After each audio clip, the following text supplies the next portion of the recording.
Comrade A V सानीना और we जी वेंजर को उत्तर दें। मुझे आपके पत्र मिले हैं। उनसे पता चलता है कि उनके लेखक हमारे देश की आर्थिक समस्याओं का गहन और गंभीर अध्ययन कर रहे हैं। पत्रों में कई सही सूत्र और दिलचस्प तर्क हैं, लेकिन इनके साथ साथ कुछ गंभीर सैद्धांतिक गलतियां भी हैं।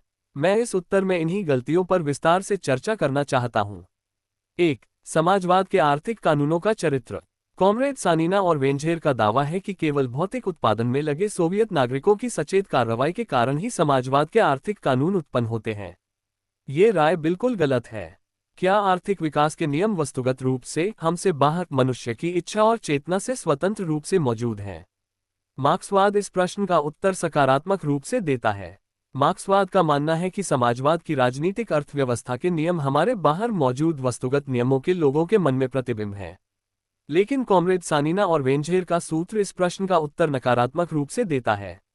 इसका मतलब है कि ये कॉमरेड एक गलत सिद्धांत की स्थिति को अपना रहे हैं जो दावा करता है कि समाजवाद के तहत आर्थिक विकास के नियम समाज के निर्देशन निकायों द्वारा बनाए और रूपांतरित किए जाते हैं। दूसरे शब्दों में, वे मार्क्सवाद से अलग हो रहे हैं और व्यक्तिपरक आदर्शवाद का रुख अपना रहे हैं।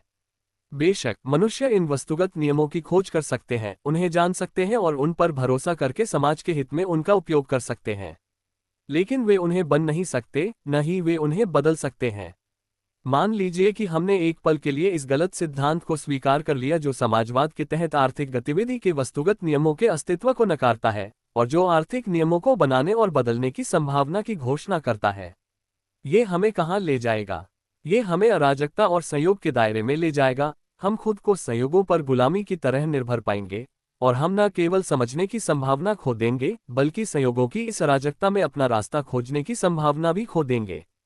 इसका प्रभाव ये होगा कि हम राजनीतिक अर्थव्यवस्था को विज्ञान के रूप में नष्ट कर देंगे, क्योंकि विज्ञान तब तक अस्तित्व में नहीं रह सकता और विकसित नहीं हो सकता जब तक कि वह वस्तुनिष्ठ नियमों के अस्तित्व को मान्यता न दे और उनका अध्ययन न करे। और विज्ञान को नष्ट करके हम देश के आर्थिक जीवन में विकास की दिशा का पूर्वानुमान लगाने की संभावना खो देंगे। दूसरे शब्दों में, हम सबसे बुनियादी आर्थिक नेतृत्व प्रदान करने की संभावना भी खो देंगे। अंततः हमें स्वयं को आर्थिक दुस्साहसियों की दया पर पाना होगा, जो आर्थिक विकास के नियमों को नष्ट करने तथा वस्तुनिष्ठ कानून की किसी समझ या विचार के बिना नए कानून बनाने के लिए तैयार हैं। इस प्रश्न पर मार्क्सवादी स्थिति के क्लासिक सूत्रीकरण से हर कोई परिचित है, जिसे एंगेल्स ने अपनी रचना एंटी ड्यूहरिंग में दिया है। सक्रिय सामाजिक शक्तियां बिल्कुल प्राकृतिक शक्तियों की तरह काम करती हैं, अंधाधुंध, बलपूर्वक, विध्वंसकारी ढंग से, जब तक हम उन्हें नहीं समझते और उनका हिसाब नहीं लगाते। लेकिन जब हम उन्हें समझ लेते हैं, जब हम उनकी क्रिया, उनकी दिशा, उनके प्रभावों को समझ लेते हैं, तो ये हम पर ही निर्भर करता है कि हम उन्हें अपनी इच्छा के अनुसार अधिकाधिक रूप से प्रस्तुत करें और उनके माध्यम से अपने लक्ष्यों तक पहुंचें। और यह आज की शक्तिशाली उत्पादक शक्तियों के लिए विशेष रूप से सच है। जब तक हम इन उत्पादक शक्तियों की प्रकृति और चरित्र को समझने से हठपूर्वक इनकार करते हैं, और यह समझ पूंजीवादी उत्पादन प्रणाली और उसके रक्षकों के स्वभाव के विरुद्ध है, जब तक ये शक्तियां हमारे विरोध में काम करती हैं, तब तक वे हम पर हावी रहती हैं, जैसा कि हमने ऊपर विस्तार से दिखाया है। लेकिन जब एक बार उनकी प्रकृति समझ ली जाती है, तो वे उत्पादकों के साथ मिलकर काम करने के कारण स्वामी राक्षसों से स्वेच्छा से सेवकों में बदल सकती हैं। अंतर तूफान की बिजली में बिजली की विध्वंसकारी शक्ति और टेलीग्राफ और वोल्टेइक आग में नियंत्रित बिजली के बीच का अंतर है। आग की लपटों और मनुष्य की सेवा में काम करने वाली आग के बीच का अंतर। आज की उत्पादक शक्तियों की वास्तविक प्रकृति की इस मान्यता के साथ उत्पादन की सामाजिक अराजकता समुदाय और प्रत्येक व्यक्ति की आवश्यकताओं के अनुसार एक निश्चित योजना पर उत्पादन के सामाजिक विनियमन को स्थान देती है। फिर पूंजीवादी विनियोग पद्धति, जिसमें उत्पाद पहले उत्पादक और फिर विनियोगकर्ता को गुलाम बनाता है, को उत्पादों के विनियोग की पद्धति द्वारा प्रतिस्थापित किया जाता है, जो उत्पादन के आधुनिक साधनों की प्रकृति पर आधारित है। एक ओर उत्पादन के रखरखाव और विस्तार के साधन के रूप में प्रत्यक्ष सामाजिक विनियोग, दूसरी ओर निर्वाह और आनंद के साधन के रूप में प्रत्यक्ष व्यक्तिगत विनियोग। 2. सामूहिक कृषि संपत्ति को सार्वजनिक संपत्ति के स्तर तक बढ़ाने के उपाय। सामूहिक कृषि संपत्ति को, जो कि निश्चित रूप से सार्वजनिक संपत्ति नहीं है, सार्वजनिक राष्ट्रीय संपत्ति के स्तर तक बढ़ाने के लिए क्या उपाय आवश्यक है? कुछ साथियों का मानना है कि सामूहिक कृषि संपत्ति का राष्ट्रीयकरण करना ही सही है, इसे सार्वजनिक संपत्ति घोषित करना, जैसा कि अतीत में पूंजीवादी संपत्ति के मामले में किया गया था। ऐसा प्रस्ताव पूरी तरह से गलत और अस्वीकार्य होगा। सामूहिक कृषि संपत्ति समाजवादी संपत्ति है और हम इसे पूंजीवादी संपत्ति के समान नहीं मान सकते। इस तथ्य से कि सामूहिक कृषि संपत्ति सार्वजनिक संपत्ति नहीं है, इसका यह मतलब कतई नहीं है कि यह समाजवादी संपत्ति नहीं है। इन साथियों का मानना है कि व्यक्तियों या व्यक्तियों के समूहों की संपत्ति को राज्य की संपत्ति में बदलना राष्ट्रीयकरण का एकमात्र या कम से कम सबसे अच्छा रूप है। ये सच नहीं है। सच तो यह है कि राज्य की संपत्ति में बदलना राष्ट्रीयकरण का एकमात्र या सबसे अच्छा रूप नहीं है, बल्कि राष्ट्रीयकरण का प्रारंभिक रूप है, जैसा कि एंगेल्स ने एंटी ड्यूहरिंग में बिल्कुल सही कहा है। निस्संदेह जब तक राज्य मौजूद है, राज्य की संपत्ति में बदलना राष्ट्रीयकरण का सबसे स्वाभाविक प्रारंभिक रूप है। लेकिन राज्य हमेशा के लिए नहीं रहेगा। दुनिया के अधिकांश देशों में समाजवाद के कार्यक्षेत्र के विस्तार के साथ राज्य खत्म हो जाएगा और जाहिर है व्यक्तियों या व्यक्तियों के समूहों की संपत्ति को राज्य की संपत्ति में बदलना भी अपना अर्थ खो देगा। राज्य खत्म हो जाएगा लेकिन समाज रहेगा। इसलिए सार्वजनिक संपत्ति का उत्तराधिकारी तब राज्य नहीं होगा जो खत्म हो जाएगा, बल्कि समाज ही होगा जो एक केंद्रीय निर्देशक आर्थिक निकाय के रूप में होगा। यदि ऐसा है तो सामूहिक कृषि संपत्ति को सार्वजनिक संपत्ति के स्तर तक बढ़ाने के लिए क्या किया जाना चाहिए? सामूहिक फार्म की संपत्ति को इस तरह बढ़ाने के मुख्य साधन के रूप में कॉमरेड सानिना और वेंझेर द्वारा प्रस्तुत प्रस्ताव यह है कि मशीन और ट्रैक्टर स्टेशनों में केंद्रित उत्पादन के बुनियादी उपकरणों को सामूहिक फर्मों को उनकी संपत्ति के रूप में बेचा जाए, जिससे राज्य को कृषि में पूंजी निवेश करने की आवश्यकता से मुक्ति मिल जाए और सामूहिक फर्मों को मशीन और ट्रैक्टर स्टेशनों के रखरखाव और विकास के लिए खुद जिम्मेदार बनाया जाए। वे कहते हैं, यह मानना गलत है कि सामूहिक खेत निवेश का उपयोग मुख्य रूप से सामूहिक खेत गांव की सांस्कृतिक जरूरतों के लिए किया जाना चाहिए, जबकि कृषि उत्पादन की जरूरतों के लिए निवेश का बड़ा हिस्सा राज्य द्वारा वहन किया जाना चाहिए। क्या यह अधिक सही नहीं होगा कि राज्य को इस बोझ से मुक्त कर दिया जाए, क्योंकि सामूहिक खेत इसे पूरी तरह से अपने ऊपर लेने में सक्षम है? राज्य के पास देश में उपभोग की वस्तुओं की प्रचुरता पैदा करने के उद्देश्य से अपने धन का निवेश करने के लिए बहुत सारे उपक्रम होंगे। लेखक अपने प्रस्ताव के समर्थन में कई तर्क प्रस्तुत करते हैं। पहला, स्टालिन के इस कथन का हवाला देते हुए कि उत्पादन के साधन सामूहिक फर्मों को भी नहीं बेचे जाते, प्रस्ताव के लेखकों ने स्टालिन के इस कथन पर संदेह जताते हुए कहा कि राज्य आखिरकार सामूहिक फर्मों को उत्पादन के साधन बेचता है, जैसे कि दरांती और हंसिया जैसे छोटे औजार, छोटे पावर इंजन आदि।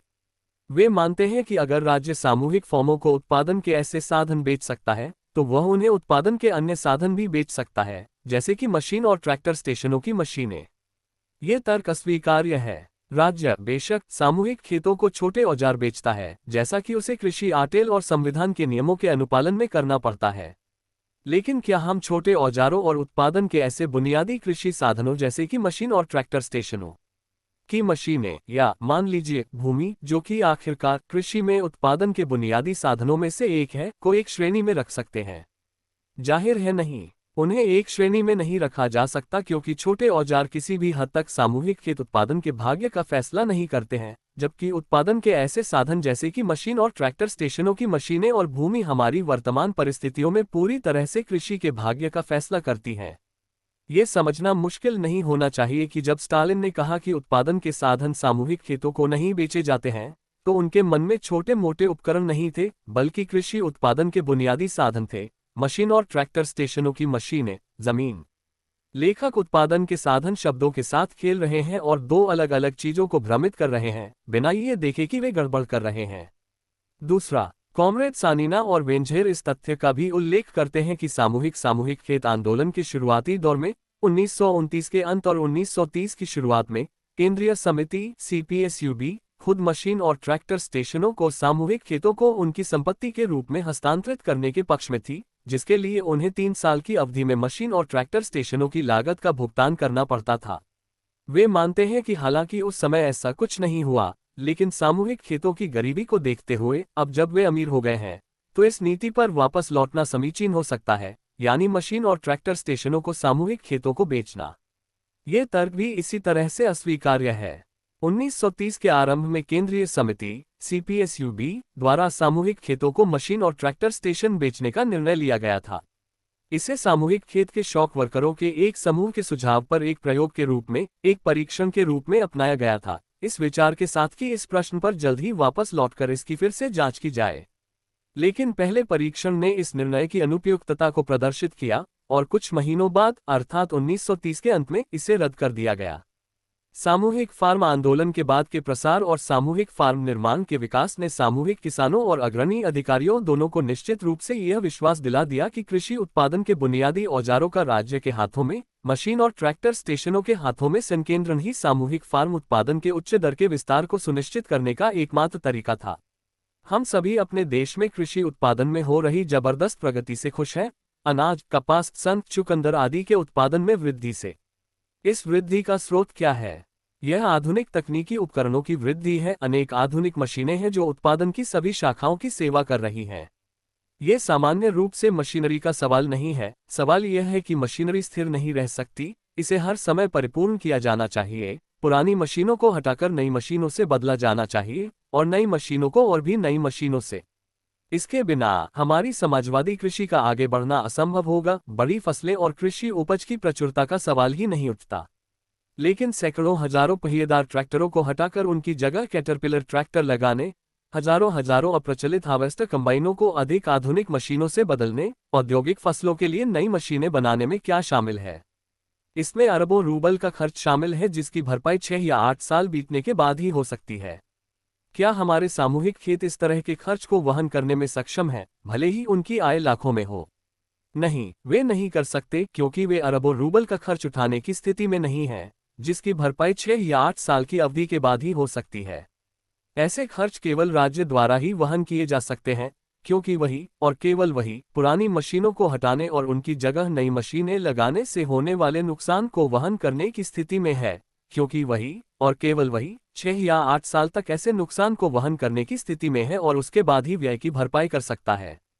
इस बात को ध्यान में रखते हुए सामूहिक फर्मों को उनकी संपत्ति के रूप में मशीन और ट्रैक्टर स्टेशन बेचने का क्या प्रभाव होगा? इसका प्रभाव सामूहिक फर्मों को भारी नुकसान में डालना और उन्हें बर्बाद करना, कृषि के मशीनीकरण को कमजोर करना और सामूहिक फार्म उत्पादन के विकास को धीमा करना होगा। इसलिए निष्कर्ष यह है कि ये प्रस्ताव करके कि मशीन और ट्रैक्टर स्टेशनों को सामूहिक फर्मों को उनकी संपत्ति के रूप में बेच दिया जाना चाहिए, कॉमरेड सानीना और वेंजेर पुराने पिछड़ेपन की ओर लौटने का एक कदम सुझा रहे हैं और इतिहास के पहिए को पीछे मोड़ने की कोशिश कर रहे हैं। एक क्षण के लिए मान ले कि हमने कॉमरेड सानीना और वेंजेर के प्रस्ताव को स्वीकार कर लिया और उत्पादन के बुनियादी उपकरण, मशीन और ट्रैक्टर स्टेशन सामूहिक फर्मों को उनकी संपत्ति के रूप में बेचना शुरू कर दिया। इसका परिणाम क्या होगा? इसका परिणाम ये होगा कि सबसे पहले सामूहिक फार्म उत्पादन के बुनियादी साधनों के मालिक बन जाएंगे, यानी उनकी स्थिति असाधारण होगी, जैसी हमारे देश में किसी अन्य उद्यम की नहीं है, क्योंकि जैसा कि हम जानते हैं, राष्ट्रीयकृत उद्यम भी अपने उत्पादन के साधनों के मालिक नहीं होते। सामूहिक फर्मों की यह असाधारण स्थिति कैसे प्रगति और उन्नति के किन विचारों से उचित ठहराई जा सकती है? क्या ये कहा जा सकता है कि ऐसी स्थिति सामूहिक फार्म संपत्ति को सार्वजनिक संपत्ति के स्तर तक बढ़ाने में मदद करेगी, कि यह हमारे समाज को समाजवाद से साम्यवाद की ओर संक्रमण में तेजी लाएगी? क्या ये कहना अधिक सही नहीं होगा कि ऐसी स्थिति सामूहिक फार्म संपत्ति और सार्वजनिक संपत्ति के बीच केवल गहरी खाई खोद सकती है और हमें साम्यवाद के करीब नहीं लाएगी, बल्कि इसके विपरीत हमें उससे और दूर कर देगी? दूसरे, इसका परिणाम ये होगा कि वस्तु संचलन के कार्यक्षेत्र का विस्तार होगा, क्योंकि कृषि उत्पादन के बहुत बड़े पैमाने पर उपकरण इसके दायरे में आ जाएंगे। कॉमरेड सानीना और वेंजेर क्या सोचते हैं? क्या वस्तु संचलन के कार्यक्षेत्र का विस्तार साम्यवाद की ओर हमारी प्रगति को बढ़ावा देने के लिए किया गया है? क्या ये कहना अधिक सही नहीं होगा कि इससे साम्यवाद की ओर हमारी प्रगति में बाधा ही आएगी? कॉमरेड सानीना और वेंजेर की बुनियादी गलती यह है कि वे समाजवाद के तहत वस्तु संचलन की भूमिका और महत्व को नहीं समझते हैं। वे यह नहीं समझते हैं कि वस्तु संचलन समाजवाद से साम्यवाद में संभावित संक्रमण के साथ असंगत है। वे स्पष्ट रूप से सोचते हैं कि समाजवाद से साम्यवाद में संक्रमण वस्तु संचलन के साथ भी संभव है, कि वस्तु संचलन इसमें कोई बाधा नहीं बन सकता। यह एक गंभीर गलती है जो मार्क्सवाद की अपर्याप्त समझ से उत्पन्न होती है। डुहरिंग के आर्थिक कम्यून की आलोचना करते हुए, जो वस्तु संचलन की स्थितियों में कार्य करता है, एंगेल्स ने अपने एंटी डुहरिंग में स्पष्ट रूप से दिखाया है कि वस्तु संचलन का अस्तित्व अनिवार्य रूप से डुहरिंग के तथाकथित आर्थिक कम्यून को पूंजीवाद के पुनर्जन्म की ओर ले जाने के लिए बाध्य था। कॉमरेड सानीना और वेंजेर स्पष्ट रूप से इससे सहमत नहीं हैं। उनके लिए ये सब बुरा है। लेकिन हम मार्क्सवादी दृष्टिकोण का पालन करते हैं कि समाजवाद से साम्यवाद में संक्रमण और जरूरतों के अनुसार उत्पादों के वितरण का साम्यवादी सिद्धांत सभी वस्तु विनिमय को रोकता है, और इसलिए उत्पादों को वस्तुओं में बदलने और इसके साथ ही उनके मूल्य में रूपांतरण को रोकता है। कॉमरेड सानीना और वेंझेर के प्रस्ताव और तर्क के बारे में इतना ही। लेकिन फिर सामूहिक कृषि संपत्ति को सार्वजनिक संपत्ति के स्तर तक बढ़ाने के लिए क्या किया जाना चाहिए? सामूहिक खेत एक असामान्य प्रकार का उद्यम है। ये भूमि पर काम करता है और उस भूमि पर खेती करता है जो लंबे समय से सार्वजनिक है, न कि सामूहिक खेत की संपत्ति। नतीजतन सामूहिक खेत उस भूमि का मालिक नहीं है जिस पर वह खेती करता है। इसके अलावा सामूहिक फार्म उत्पादन के बुनियादी उपकरणों से काम करता है जो सार्वजनिक है, सामूहिक फार्म की संपत्ति नहीं। नतीजतन सामूहिक फार्म अपने उत्पादन के बुनियादी उपकरणों का मालिक नहीं है। इसके अलावा सामूहिक फार्म एक सहकारी उद्यम है। यह अपने सदस्यों के श्रम का उपयोग करता है और यह अपने सदस्यों के बीच कार्यदिवस इकाइयों के आधार पर अपनी आय वितरित करता है। यह अपने बीज का मालिक होता है जिसे हर साल नवीनीकृत किया जाता है और उत्पादन में लाया जाता है। तो फिर सामूहिक खेत के पास क्या है? सामूहिक खेत की वह संपत्ति कहाँ है जिसका वह पूरी तरह से स्वतंत्र रूप से अपने विवेक से निपटान करता है? सामूहिक खेत की यह संपत्ति उसका उत्पाद है। सामूहिक खेती का उत्पाद अनाज, मांस, मक्खन, सब्जियां, कपास, चुकंदर, सन आदि सामूहिक किसानों की अपनी घरेलू जमीनों पर इमारतों और व्यक्तिगत खेती को छोड़कर। तथ्य यह है कि इस उत्पाद का एक बड़ा हिस्सा अधिशेष सामूहिक खेत उत्पादन बाजार में जाता है और इस प्रकार माल परिसंचरण की प्रणाली में शामिल होता है। ये वास्तव में यही परिस्थिति है जो अब सामूहिक खेत की संपत्ति को सार्वजनिक संपत्ति के स्तर तक बढ़ाने से रोकती है। इसलिए यह वास्तव में इसी उद्देश्य से है कि सामूहिक खेत की संपत्ति को सार्वजनिक संपत्ति के स्तर तक बढ़ाने का काम किया जाना चाहिए। सामूहिक फार्म की संपत्ति को सार्वजनिक संपत्ति के स्तर तक बढ़ाने के लिए अधिशेष सामूहिक फार्म उत्पादन को वस्तु संचलन की प्रणाली से बाहर रखा जाना चाहिए और राज्य उद्योग और सामूहिक फर्मों के बीच उत्पाद विनिमय की प्रणाली में शामिल किया जाना चाहिए। यही बात है, हमारे पास अभी भी उत्पाद विनिमय की कोई विकसित प्रणाली नहीं है, लेकिन ऐसी प्रणाली की मूल बातें कृषि उत्पादों के व्यापारीकरण के रूप में मौजूद हैं। जैसा कि हम जानते हैं, काफी समय से कपास उगाने, सन उगाने, चुकंदर उगाने और अन्य सामूहिक खेतों के उत्पादों का व्यापारीकरण किया जाता है। वे पूरी तरह से व्यापारीकरण नहीं करते हैं, ये सच है, लेकिन केवल आंशिक रूप से फिर भी वे व्यापारीकरण हैं। यह उल्लेख करना उचित है कि व्यापारीकरण एक सुखद शब्द नहीं है और इसे उत्पाद विनिमय द्वारा प्रतिस्थापित किया जाना चाहिए। कार्य उत्पाद विनिमय की इन मूल बातों को कृषि की सभी शाखाओं तक विस्तारित करना और उन्हें एक व्यापक प्रणाली में विकसित करना है, जिसके तहत सामूहिक खेतों को अपने उत्पादों के लिए न केवल पैसा मिलेगा, बल्कि मुख्य रूप से वे विनिर्माण भी मिलेंगे जिनकी उन्हें आवश्यकता है। ऐसी प्रणाली के लिए शहर द्वारा देश को आवंटित वस्तुओं में भारी वृद्धि की आवश्यकता होगी और इसलिए इसे बिना किसी विशेष जल्दबाजी के और केवल तभी लागू किया जाना चाहिए जब शहर के उत्पाद बढ़ेंगे।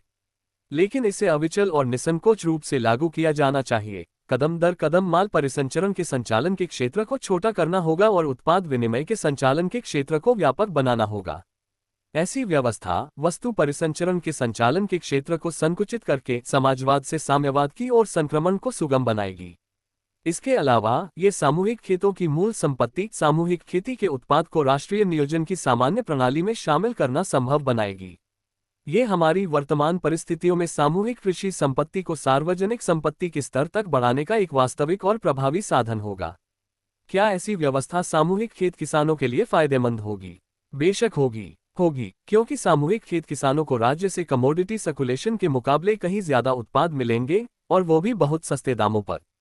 हर कोई जानता है कि जिन सामूहिक खेतों के पास सरकार के साथ उत्पाद विनिमय मर्कंडाइजिंग अनुबंध हैं, उन्हें उन सामूहिक खेतों की तुलना में अतुलनीय रूप से ज्यादा लाभ मिलता है जिनके पास ऐसे अनुबंध नहीं हैं। अगर उत्पाद विनिमय प्रणाली को देश के सभी सामूहिक खेतों तक बढ़ाया जाता है तो ये लाभ हमारे सभी सामूहिक खेत किसानों को उपलब्ध हो जाएंगे। जे स्टालिन, 28 सितंबर 1952।